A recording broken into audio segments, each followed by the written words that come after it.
Arthur Machen. Los niños de la charca. Hace un par de veranos, en compañía de viejos amigos, me detuve en mi condado natal, en la frontera galesa. Era un año seco y caluroso, y penetré en aquellos valles verdes y bien regados con una sensación muy reconfortante.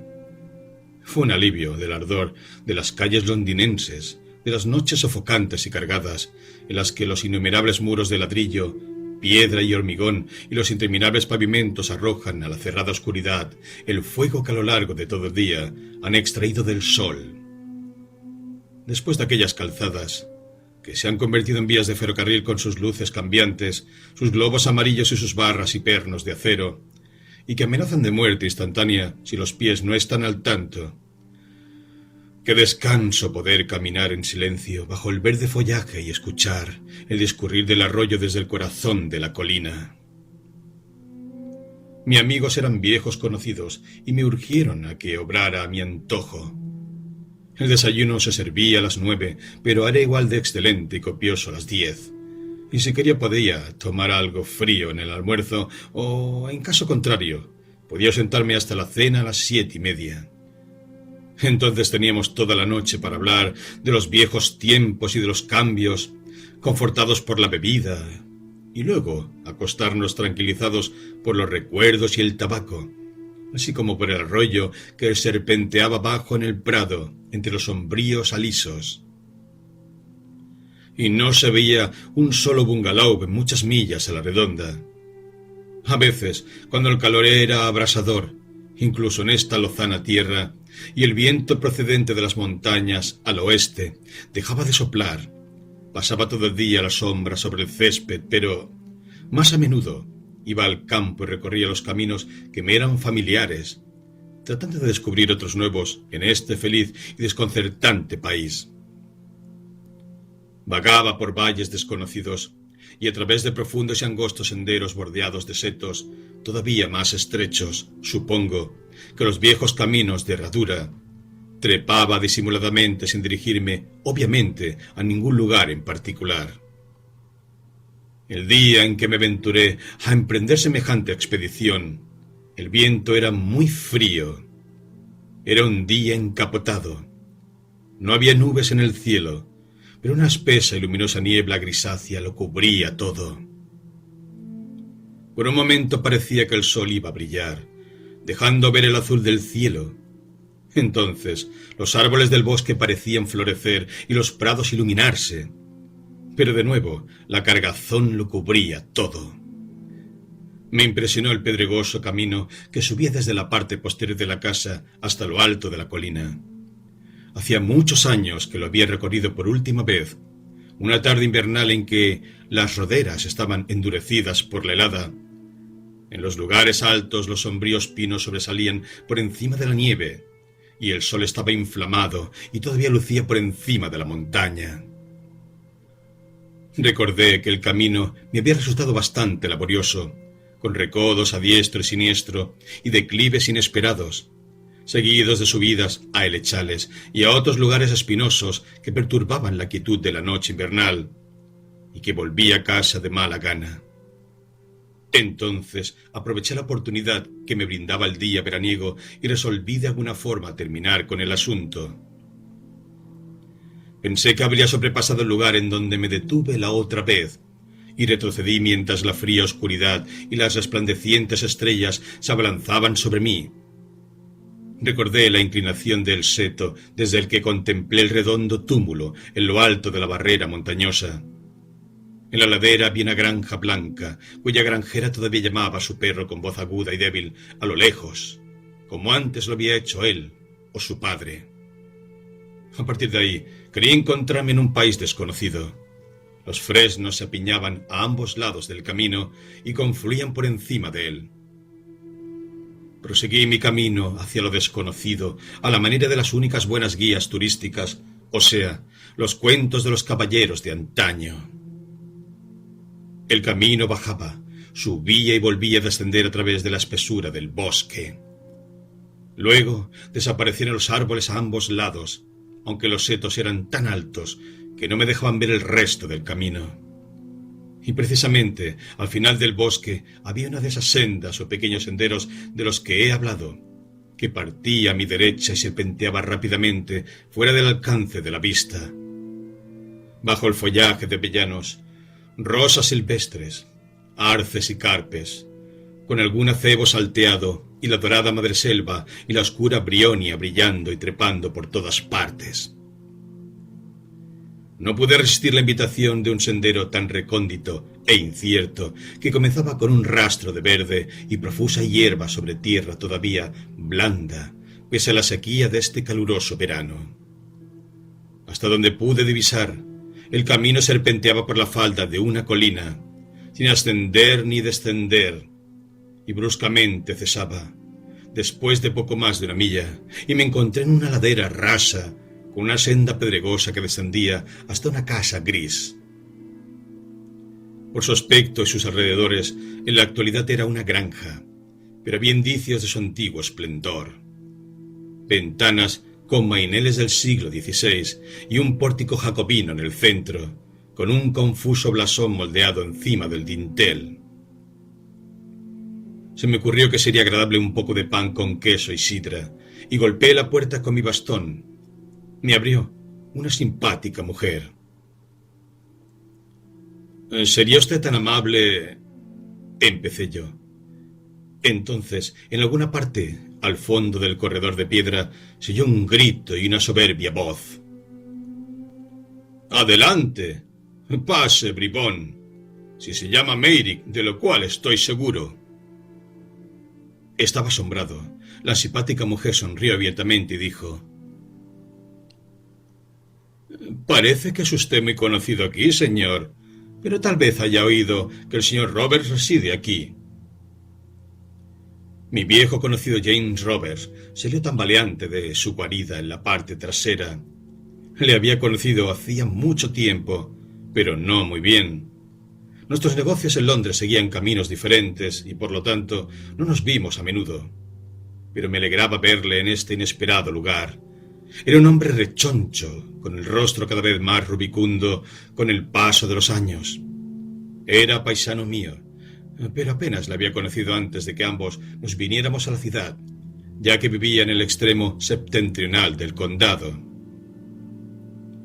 Me estrechó la mano cordialmente, pareciéndome como si quisiera darme una palmada en la espalda. Era un poco ese tipo de personas, y repitió su «¡Adelante! ¡Adelante!», añadiendo a la simpática mujer: «Traiga otro plato, señora Morgan, y todo lo demás. Espero que no se habrá olvidado del queso de Caerphilly, Meyrick. Le aseguro que nadie lo prepara mejor que la señora Morgan. Otra jarra de sidra, señora Morgan. Y sidra, ¿le importa?». Nunca supe si de niño le habían enseñado a hablar en inglés. En Londres había perdido hasta el más ligero rastro de acento, pero aquí, en Gwent, había recuperado en buena medida los dejos locales. Su habla olía a tierra galesa tan intensamente como la de la alegre esposa del granjero. Estimé que su acento formaba parte de sus vacaciones. Me condujo a un pequeño salón de vetusto mobiliario, agradable decoración pasada de moda y empapelado de flores casi imperceptibles. Hizo que me sentara en un sillón junto a la mesa redonda y me dio, como luego le dije, exactamente lo que tenía intención de pedirle: pan con queso y sidra. Todo muy bueno. Estaba claro que la señora Morgan tenía la habilidad de hacer un suculento queso de Caerphilly, una especie de bel paese blanco, muy diferente de los secos y pétreos quesos que a menudo deshonran el nombre de Caerphilly.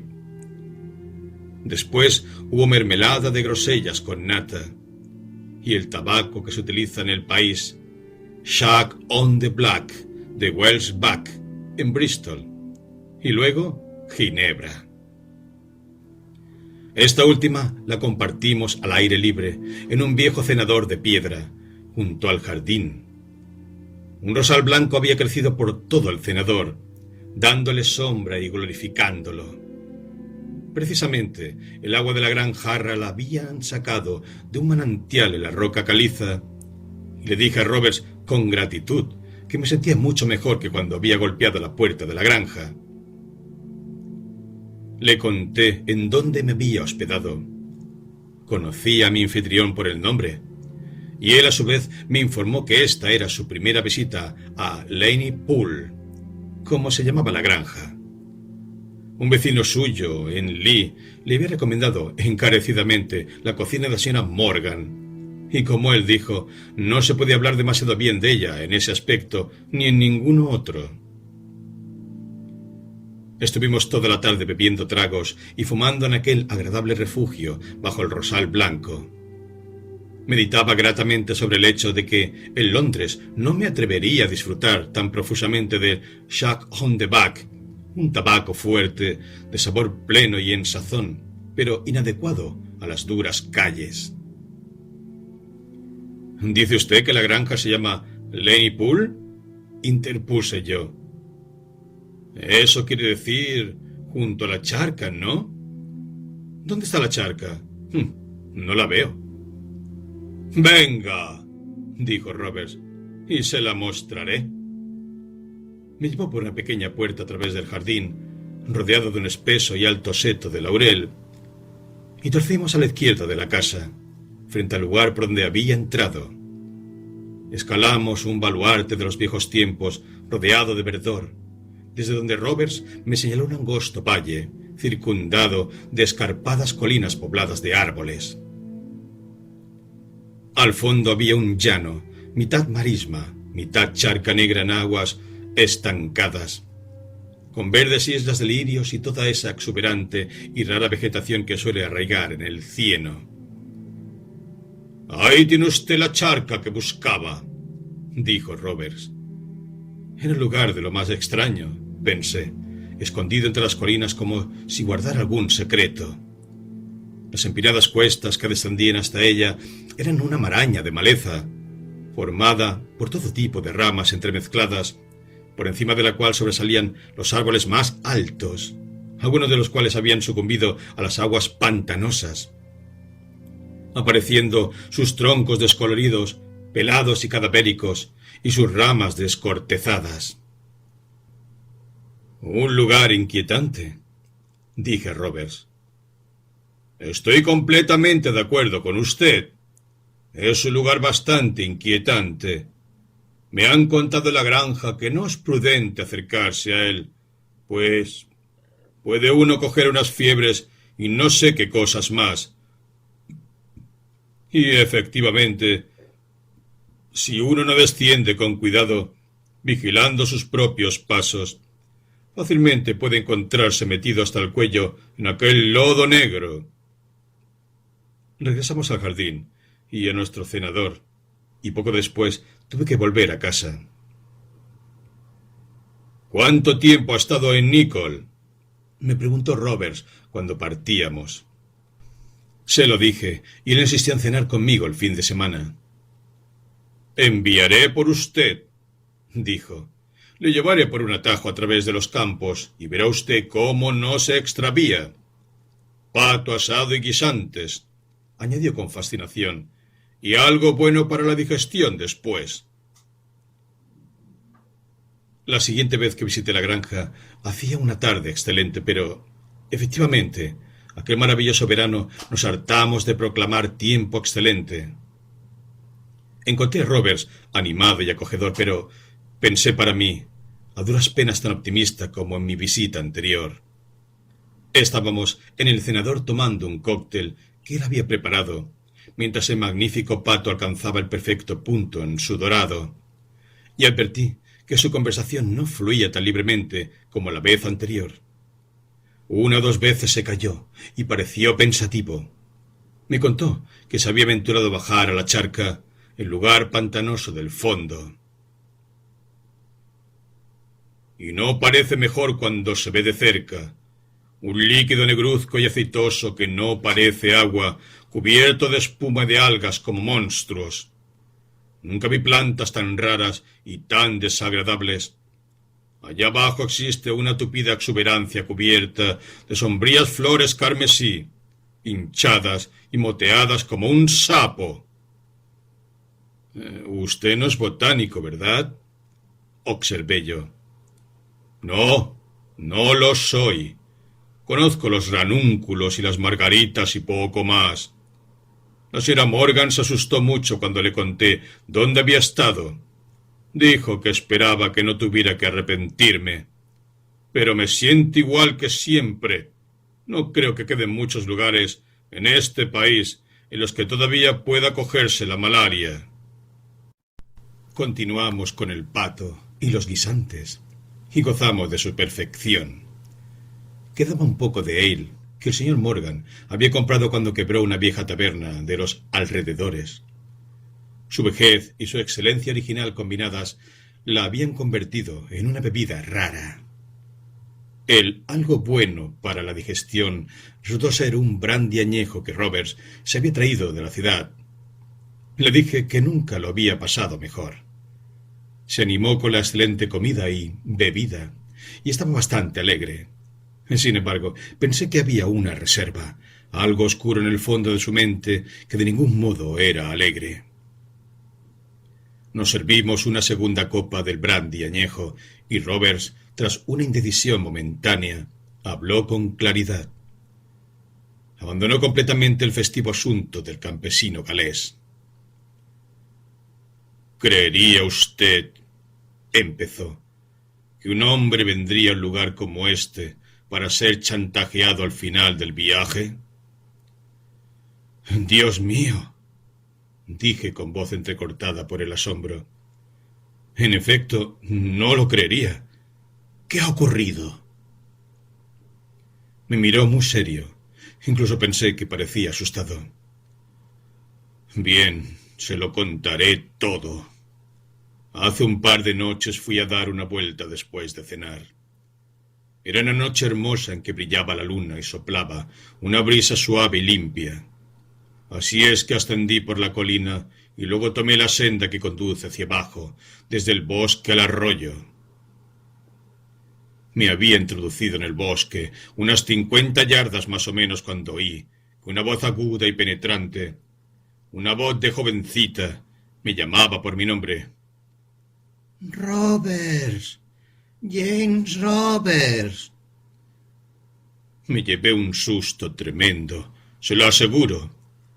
Me detuve en seco y miré fijamente en torno mío. Por supuesto, no pude ver nada más que el radiante claro de luna. Sombras negras y todos aquellos árboles. Cualquiera podía ocultarse tras ellos. Entonces se me ocurrió que podía ser alguna joven lugareña jugando al escondite con su novio. James Robert es un nombre bastante común, especialmente en esta parte del país. Así es que iba a proseguir mi camino, sin preocuparme por los asuntos amorosos locales, cuando aquel grito me llegó directamente al oído. «Roberts, James Roberts». Y luego, media docena de palabras con las que no le molestaré. En todo caso, todavía no.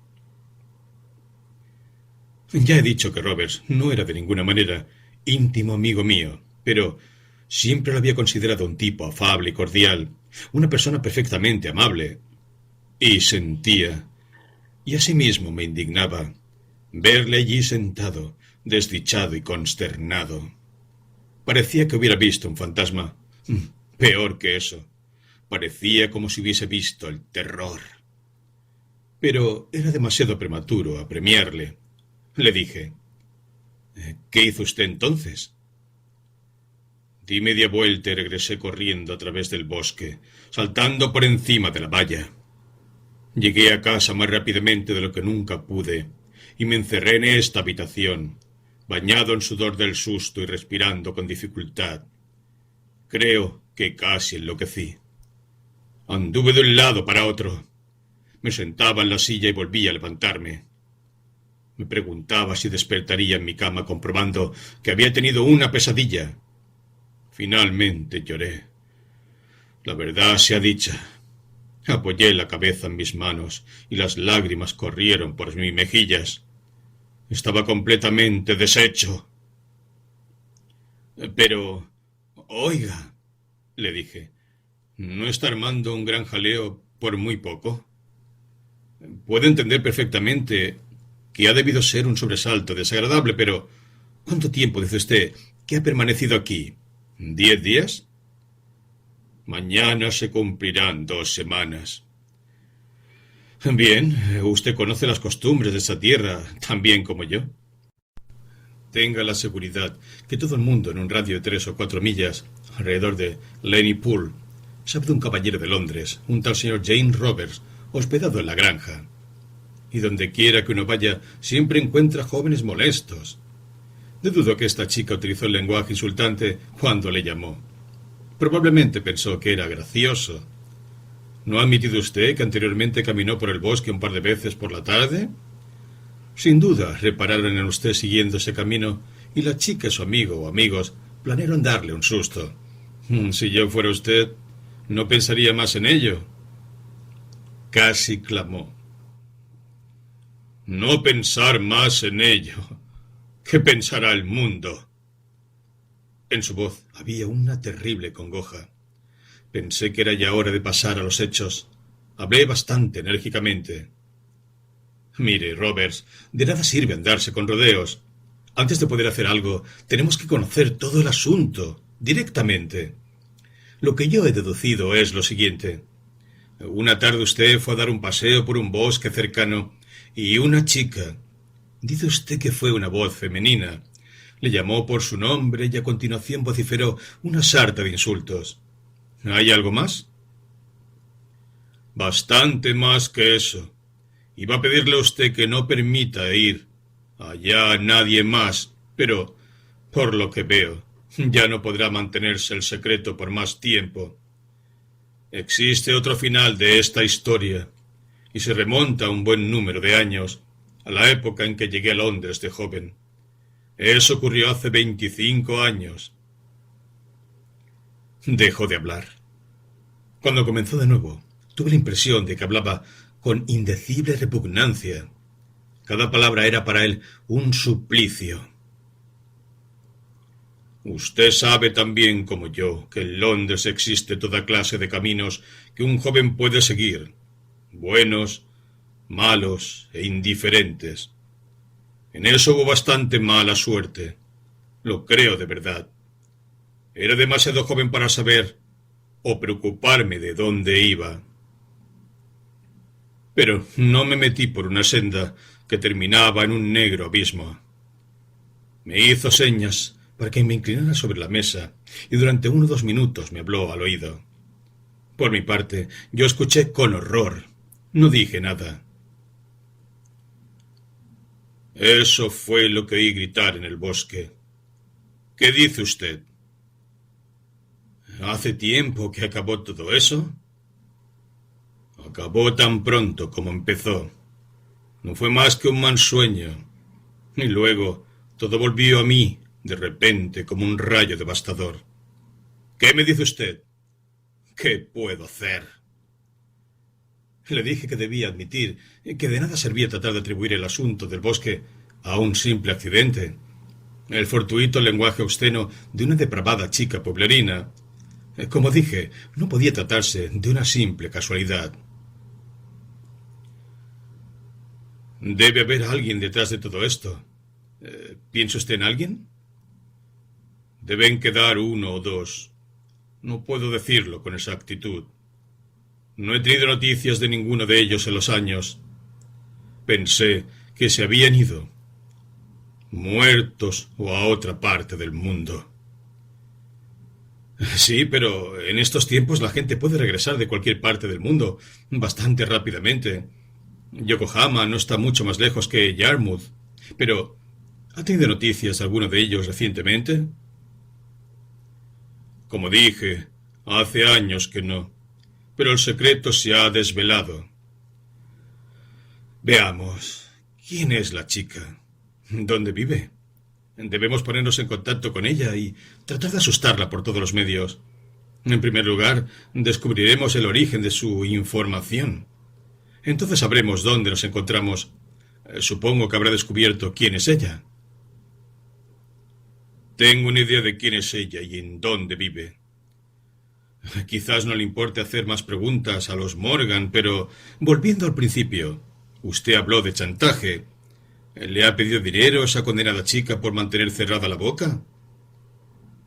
No, no debería llamarlo chantaje. Ella no habló para nada de dinero. Bien, eso parece más alentador. Veamos. Hoy es sábado. Su desgraciado paseo fue hace un par de noches, el jueves por la noche, y desde entonces no ha vuelto a tener más noticias. Yo en su lugar me mantendría alejado del bosque y trataría de descubrir quién es la joven dama. Evidentemente, eso es lo primero que hay que hacer. Intentaba animarle un poco, pero él únicamente fijó en mí sus horrorizados ojos. Eso no acabó en el bosque, dijo con voz quejumbrosa. Mi dormitorio está contiguo a esta habitación en donde estamos ahora. Cuando me hube tranquilizado un poco aquella noche, me serví una copa bien cargada, con el doble de mi ración habitual, y me fui a la cama. Me despertaron unos golpecitos en la ventana, exactamente junto a la cabecera de la cama. Tac, tac. Volvió a sonar. Pensé que sería una rama golpeando en el cristal. Entonces oí esa voz que me llamaba. James Roberts, abra, abra. Le confieso que se me puso la carne de gallina. Habría gritado si hubiese podido emitir algún ruido. La luna había descendido y existía un enorme y viejo peral cerca de la ventana. Todo estaba a oscuras.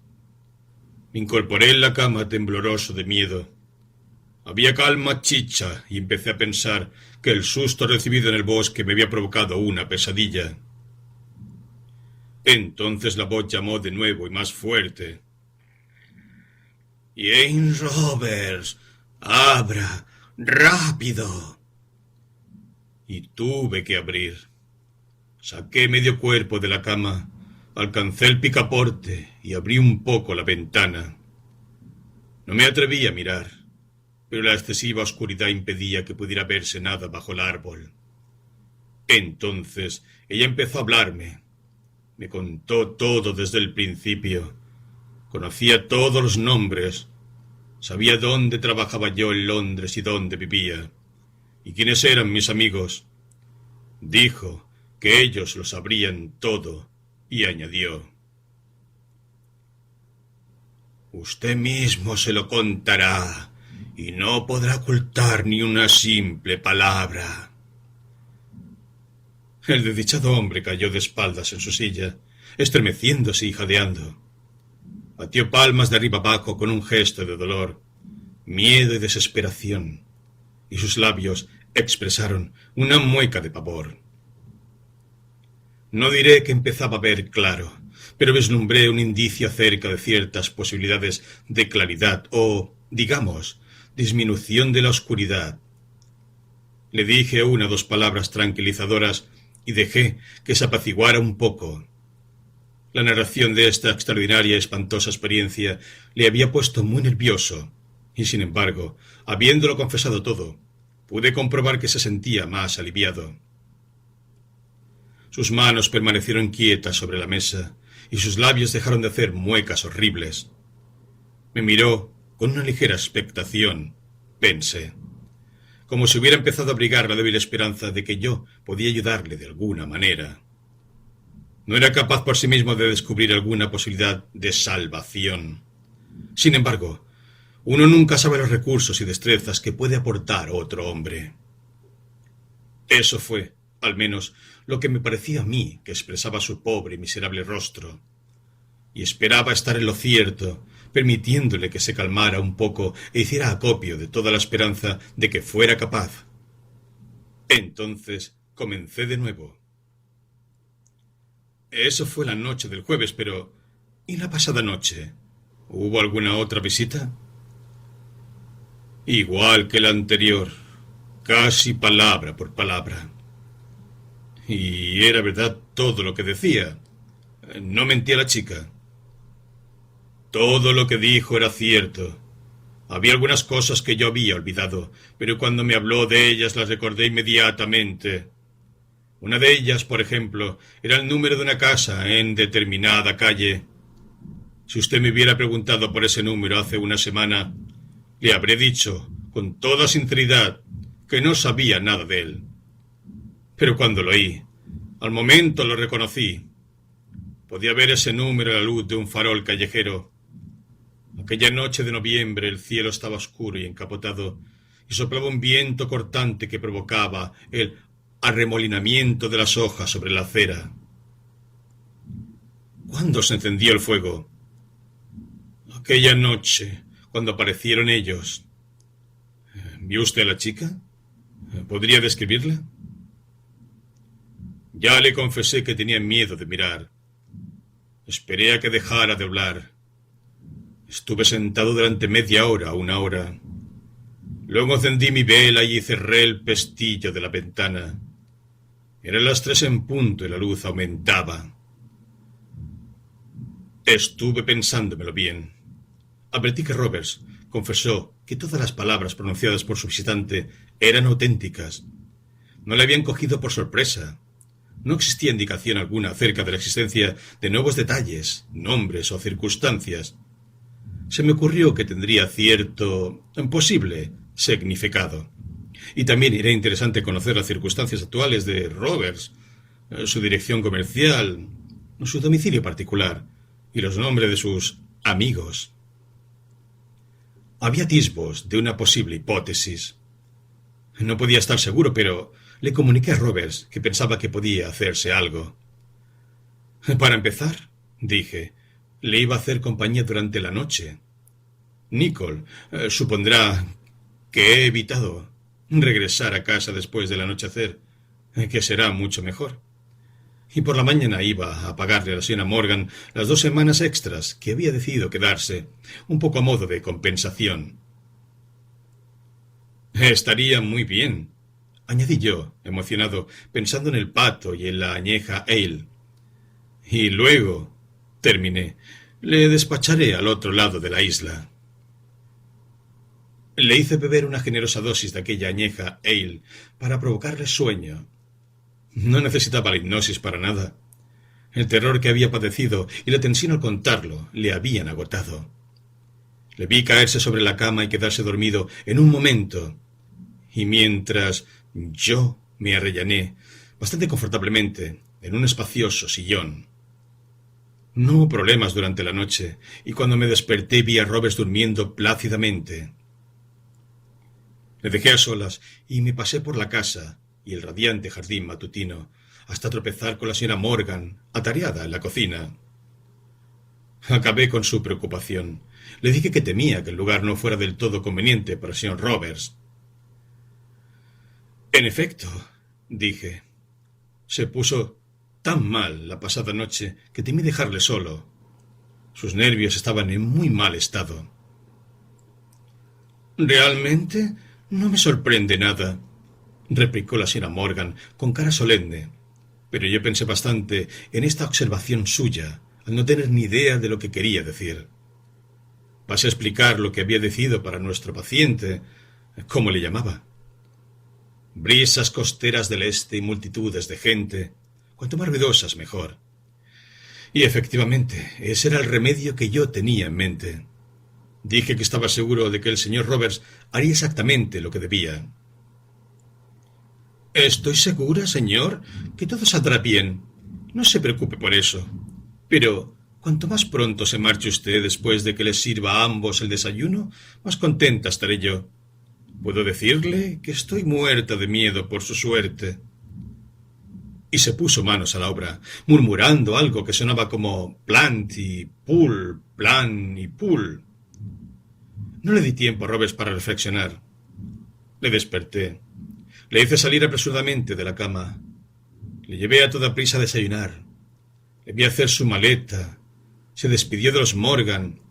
Y antes de que la familia regresara de la iglesia, aguardaba sentado a la sombra en el césped de Nicole. Ofrecí a Nicole un resumen de los detalles. depresión nerviosa y todo lo demás. Los expuse uno a uno y dejé que hablaran por sí mismos de las montañas negras, lugar de procedencia de Roberts. Al día siguiente fui a despedir a la estación. Se iba a Great Yarmouth, vía Londres. Le dije con aire autoritario que ya no tendría más problemas de ningún tipo, subrayé, y quedó en escribirme al cabo de una semana a mi domicilio particular en la ciudad. De paso, dije, un poco antes de que el tren se deslizara por el andén, voy a hacer una pregunta en galés. ¿Qué significa plan y pool? ¿Algo de una charca? Plan y pool, explicó, significa niños de la charca. Cuando se terminaron mis vacaciones y hube regresado a la ciudad, comencé a investigar el caso de James Roberts y su visitante nocturno. Al comenzar a contarme su historia me angustió sumamente. Podía estar seguro de su veracidad, y me sobresaltó pensar en un hombre tan amable, amenazado por la desgracia y el desastre más abrumadores.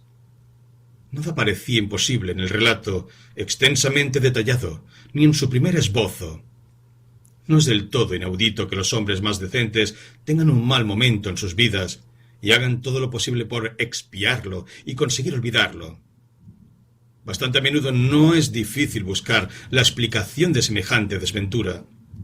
Supongamos que un joven de comportamiento ejemplar y sencilla educación campesina irrumpe súbitamente, como hizo el desgraciado de Roberts, en el laberinto de Londres.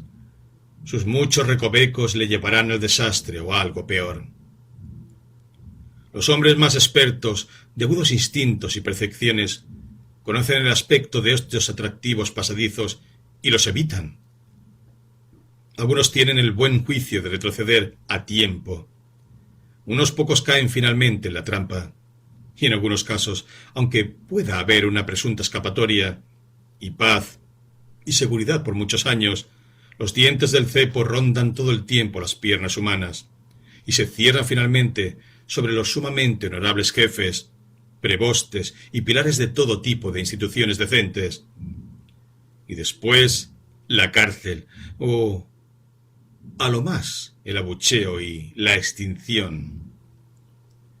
Así pues, a primera vista, no estaba yo de ningún modo preparado para despreciar el relato de Roberts. Pero cuando entró en detalles y tuve tiempo para pensar con calma, esa facultad completamente ilógica que a veces se hace cargo de nuestros pensamientos y opiniones, me reveló que en todo este asunto había un fallo enorme, que de una forma u otra las cosas no habían sucedido así. Este proceso mental, debo decir, es estrictamente indefinible e injustificable para cualquier escuela de pensamiento de las que tengo noticias, lo cual no es razón para que nos basemos en el obispo Butler y declaremos con él que la probabilidad es ley de vida, deduciendo de esta premisa la conclusión de que lo improbable no sucede. Cualquiera que se moleste en echar un vistazo a su propia experiencia del mundo y de las cosas en general, es consciente que los sucesos más insensatamente improbables constantemente acontecen. Por ejemplo, tomo el periódico de hoy seguro de encontrar algo que me sirva, y en un momento tropiezo con el titular: «Destrozado un modelo de elefante». Un padre, hombre de fortuna manifiesta, acusa a su hijo de este extraño delito.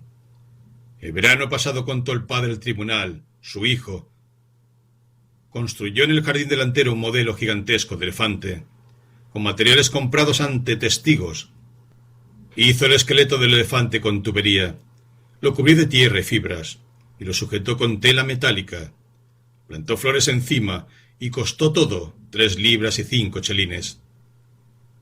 Una fotografía del elefante fue mostrada en el tribunal, y el escribano comentó: «Es algo espantoso». Y entonces se produjo la catástrofe. El hijo conocía a una mujer casada mucho mayor que él. Sus padres lo desaprobaron y hubo peleas. Y así, una noche, el joven fue a casa de su padre, saltó la tapia del jardín e intentó volcar el elefante. Al no conseguirlo, procedió a destriparlo con un par de cizallas. Vaya, esa historia parece de lo más improbable, pero todo sucedió de esa manera, como asegura el Daily Telegraph, y yo me lo creo. Y no dudo de que, si me molestara en buscar, encontraría en las columnas del periódico algo tan improbable e incluso más, 3 o tal vez 4 veces por semana. ¿Qué ha sido del viejo desconocido sin identificar, encontrado en el Támesis, con un Buda de piedra en el bolsillo y en el otro una cartera de cuero con la inscripción: «La gallina que incuba huevos de porcelana es mejor que lo deje»? Constantemente acontece lo improbable, pero, utilizando esa facultad que me siento incapaz de definir, rechacé el relato de Robert sobre la chica del bosque y de la ventana. No sospeché que estuviera bromeando de una manera ofensiva y malintencionada. Su aflicción y su pavor eran demasiado evidentes para eso, y aunque estaba seguro de que padecía una espantosa y grave conmoción, no me creí la historia que me había contado. Estaba convencido de que no había habido ninguna chica, ni en el bosque ni en la ventana.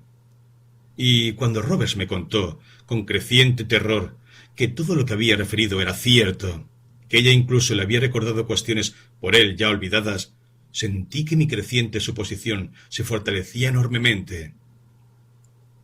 Pues me parecía, al menos, probable que, si todo había ocurrido como él suponía, debería existir en la historia nuevas e irrefutables circunstancias absolutamente desconocidas e insospechadas para él, pero, tal como estaban las cosas, él aceptaba todo lo que me había contado, como en sueños aceptan sin vacilar las fantasías más disparatadas, tal cual si se tratase de asuntos e incidentes de la propia experiencia diaria. Decididamente, no existía ninguna chica. El domingo que pasó conmigo en el Wern, local de Nicol, me aproveché de su mayor sosiego. El descanso nocturno le había sentado bien. Para sosacarle algunos datos y fechas, y al regresar a la ciudad los puse a prueba. Era una investigación nada fácil, ya que, en apariencia al menos, los asuntos investigados eran eminentemente triviales. Los primeros pasos de un joven campesino en Londres en determinada firma comercial, y hace 25 años. Hasta los más escandalosos juicios por asesinato y los cambios ministeriales acaban por volverse confusos e inciertos, si no olvidados, en 25 años, o 12 en este caso. Y en comparación con tales sucesos, el asunto de James Roberts parecía peligrosamente insignificante. Sin embargo, saqué el mejor partido posible de la información que me había dado Roberts, y una carta que recibí de él me reafirmó en mi cometido. Me contaba en ella que no se había repetido el apuro, así lo expresaba, que se sentía perfectamente bien y que se estaba divirtiendo enormemente en Yarmouth. Decía que los espectáculos y las distracciones en la playa le estaban haciendo un bien inmenso. Hay un verdugo retirado que desempeña su viejo oficio en una tienda de campaña, con telón y todo lo demás, y también un tipo que se llama a sí mismo arzobispo de Londres, el cual ayuna en una vitrina con la mitra y las vestiduras puestas. Desde luego, mi paciente estaba recuperado, o en vías de una recuperación muy favorable. Podía ponerme a investigar con un sosegado espíritu de curiosidad científica, desprovisto de la tensión nerviosa del cirujano convocado con poca antelación para llevar a cabo una operación a vida o muerte.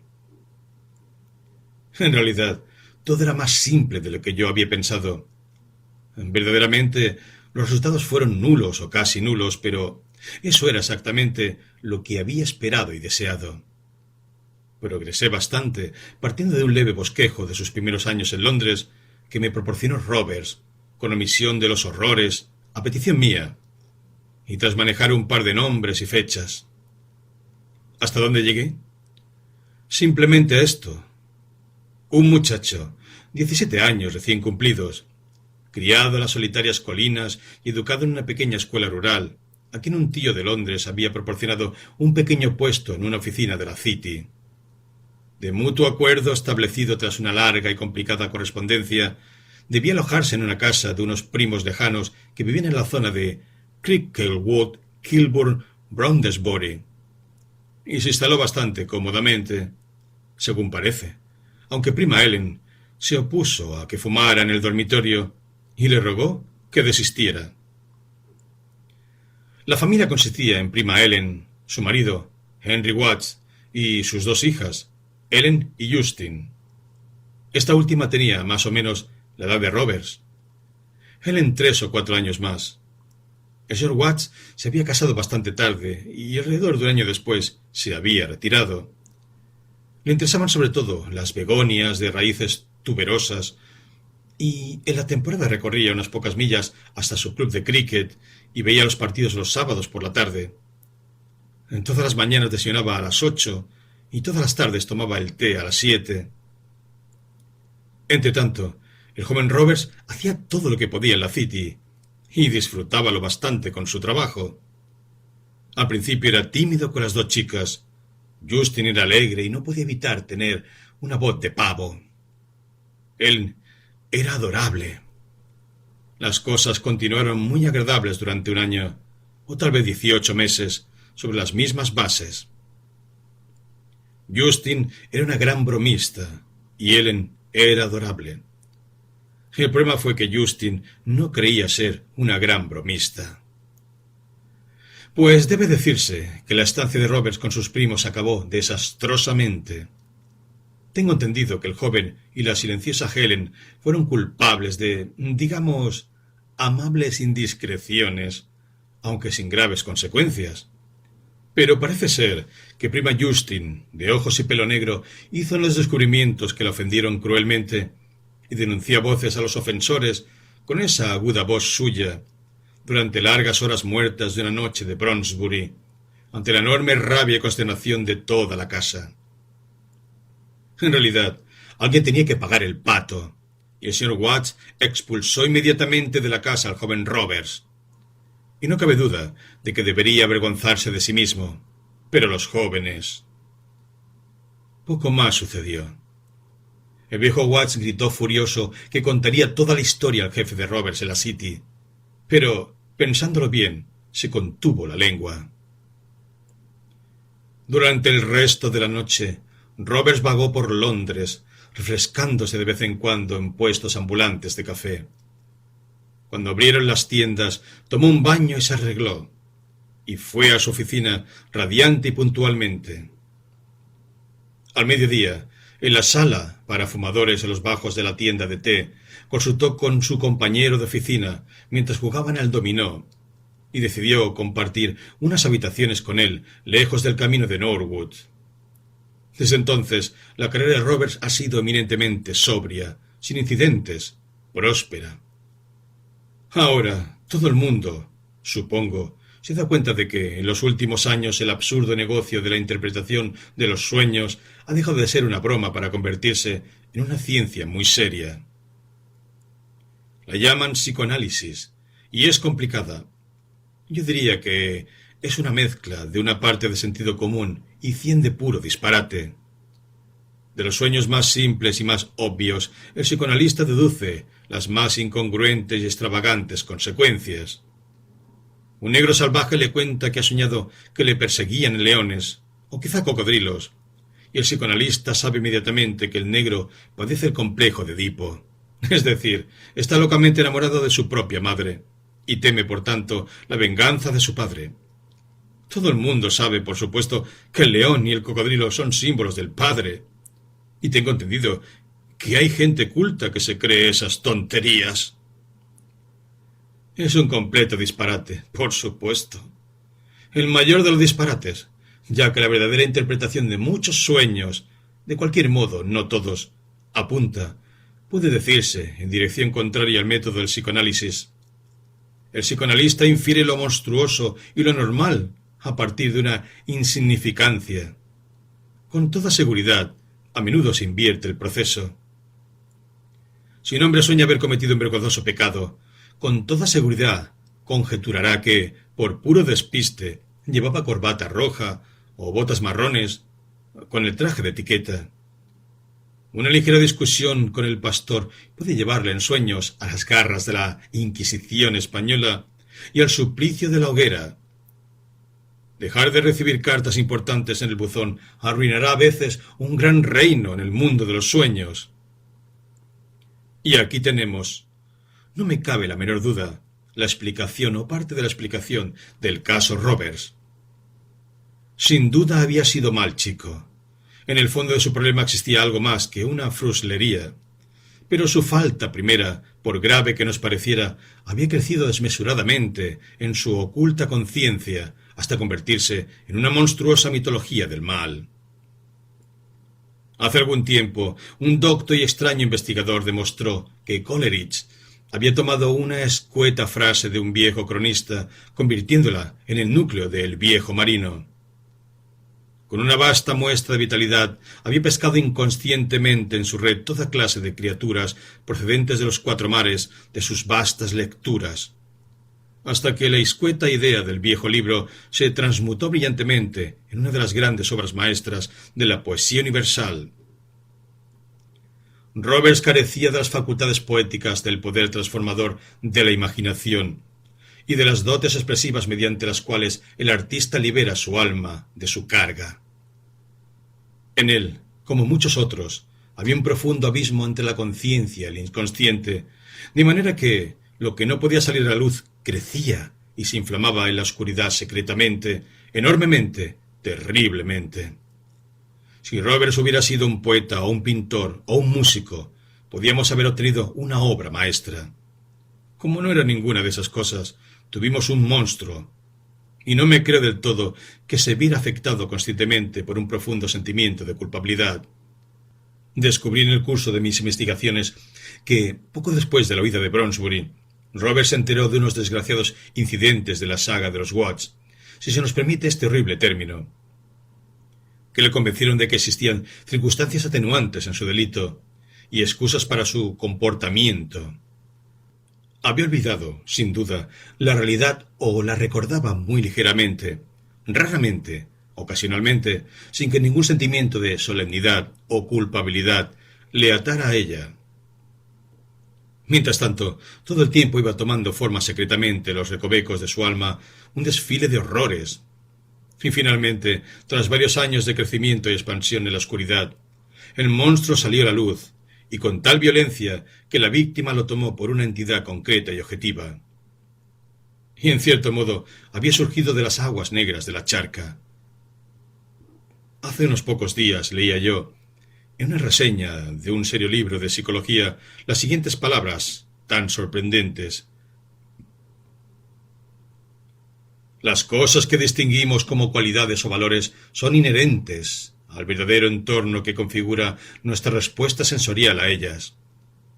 Existe algo parecido a un paisaje triste, incluso cuando los que lo contemplamos somos joviales. Y si creemos que es triste solamente porque le atribuimos una parte de nuestros propios recuerdos de la tristeza, el profesor Kafka nos da buenas razones para considerar esta opinión como superficial, pues no se achacan atributos humanos a aquello que en el entorno solemos describir como personajes exigentes, más que dando reconocimiento apropiado al otro extremo de un vínculo, del cual solamente un extremo está organizado en nuestra propia mente. La psicología, estoy seguro, es una ciencia difícil y sutil, que, tal vez, por naturaleza, deba expresarse en una lengua difícil y sutil. Pero, en resumen, lo único que puedo deducir de este pasaje que he citado es que un paisaje, una cierta configuración de bosques, agua, cumbres y abismos, luces y sombras, flores y rocas, es, de hecho, una realidad objetiva, una cosa. Lo mismo que el opio y el vino son cosas, no fantasías amazacotadas, simples creaciones de nuestra simulación, a las que concedemos una especie de realidad y eficiencia espúreas. Los sueños de De Quincey eran una síntesis del propio De Quincey, más el opio. La desenfrenada alegría de Charles Surface y sus amigos era el producto y el resultado del vino que habían bebido, más sus personalidades. Así, el profundo profesor Kafka, cuyo libro se titula Principios de Psicología de la Forma, insiste en que la tristeza que atribuimos a un paisaje concreto está realmente en el paisaje y no solo en nosotros mismos, y en consecuencia que el paisaje puede afectarnos y actuar sobre nosotros, exactamente igual que las drogas, La comida y la bebida nos afectan, cada una a su manera. Poe, que conocía muchos secretos, conocía también este, y nos enseñó que la jardinería paisajística era tan artística como la poesía o la pintura, ya que sirve para difundir los misterios del espíritu humano. Y quizás la señora Morgan de Lenny Pool Farm se refería a todo esto en forma simbólica cuando murmuró acerca de los niños de la charca. Pues si existe un paisaje de la tristeza, existe también, por supuesto, un paisaje del horror a las tinieblas y al mal. Y ese abismo negro y grasiento, con su vegetación de hierbas fétidas y sus árboles muertos de ramas descortezadas, era, ciertamente, un potente foco de terror. Para Roberts era como una droga dura, una droga evocadora. El abismo negro de afuera llamando al abismo negro de adentro y convocando a comparecer a los habitantes del mismo. No he tratado de sonsacarle a la señora Morgan la leyenda de aquel tenebroso lugar. Supongo que ella no habría estado muy comunicativa si le hubiera preguntado. Pero me parece posible e incluso probable que Roberts no fuera el primero en experimentar el poder de la charca. Las viejas historias a menudo resultan ser auténticas.